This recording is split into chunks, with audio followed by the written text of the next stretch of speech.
Hello and welcome back to my channel. I am Dr. Anushka, currently working as a senior resident doctor in the Department of Obstetrics and Gynecology at SSKM IPGMER Medical College in Calcutta.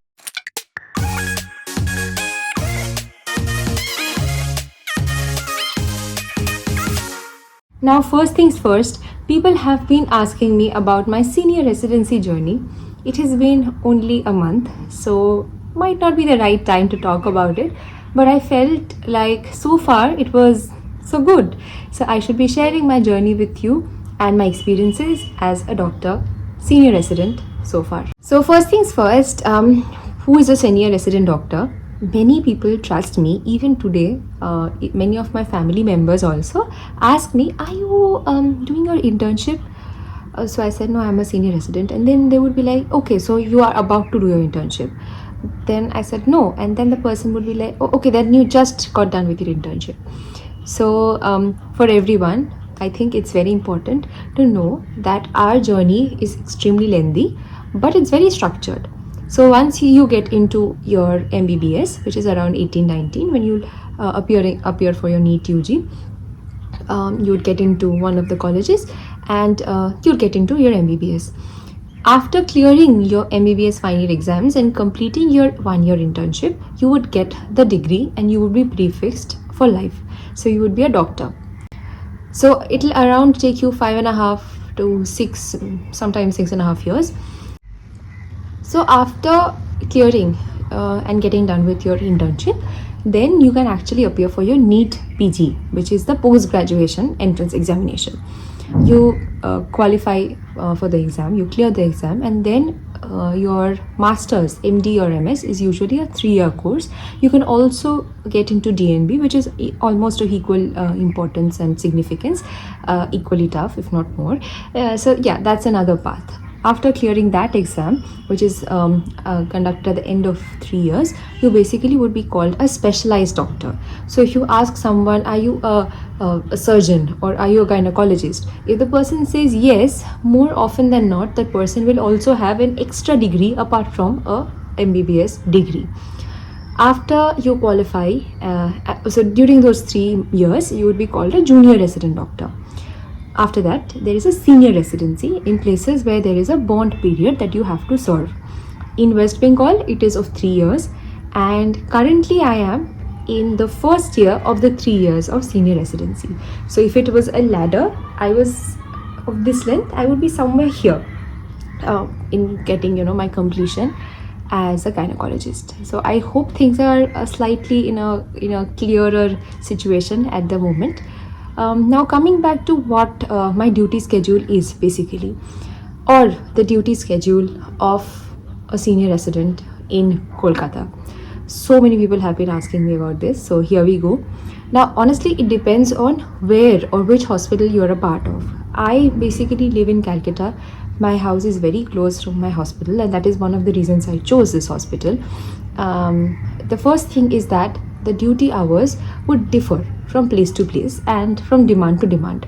Now in our setup, which is in SSK, because it's a center of excellence, there are quite a few senior residents who have been posted there because it's a center of excellence, because it needs more people.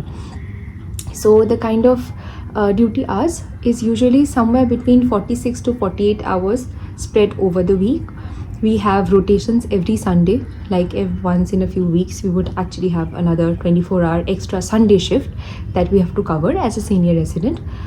During the week we have, say for example, if I'm talking about a 5-day week schedule or a 6-day week schedule, it would usually consist of 1 day of OPD, 1 day of emergency night labor room duty, 1 day of emergency day labor room duties with OT, 2 days of OT, a major day and a minor day, and after the night duty we are usually given a day off.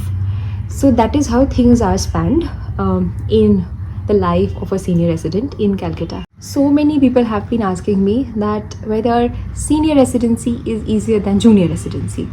I don't know whether it is easy or not, but the duty hours obviously, as expected, is less. As you go up you climb the ladder, the hours will be limited, but the responsibility will be more, and trust me, I get how it feels.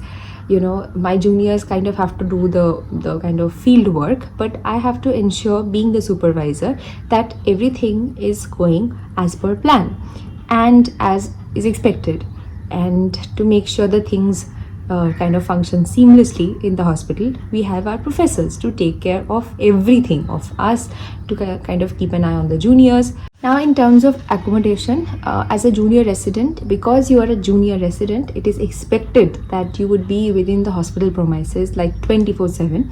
You would be there available for the patient 24/7, and you would be residing or living there. As a senior resident, at least I can speak for myself, there is no like hostel facility available. So we usually travel back, from home. The perks of that being that because once we are home, we are amongst people who kind of give us that sense of comfort. So unlike junior residency, where we are always, waking up to the noise of ambulances, we are listening to people cry while, we are trying to fall asleep in the middle of the night. So things are very difficult emotionally that way as a junior resident, which is comparatively easier because obviously I'm coming back home, I'm coming back to my family. So that is again a plus point. But the negative, I think, the con to that being that I have to travel every day. So to make sure that I am on time or slightly before time, I have to travel so much and again come back home in the evening, which kind of is tiring, but I'm not complaining because that's a part of almost everyone's life who's working. Now, coming to the most favorite question, so many people have been asking me that how much are you getting paid as a senior resident working in Calcutta?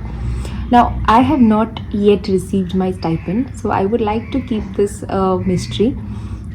So the moment I get my first salary or stipend, whatever you call it, I would share the story with you. And so let's keep that mystery as of now. Now, coming to the final segment, now what I really expect for my life to look like as a senior resident. Honestly, if I tell you, I think the last 3 years have been so busy and exhausting that I obviously did study for the exam, but it was not something which was a very fine-tuned knowledge.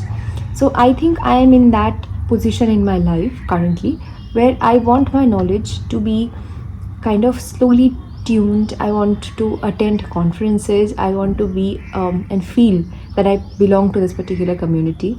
The next thing that I really want to do is assist in cases and presentations and kind of see OTs being conducted by our professors as much as I possibly can, because I think as I would grow up, maybe like 3 years or 4 years down the line, I might not get the supervision eventually.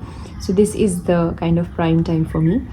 And last but not the least, this is the time I want to spend with my parents, with my grandparents, with my family, because the last few years I was living in Calcutta, but I barely got the opportunity to be there by their side. Thank you for watching my video. I hope you liked my content, you liked my efforts.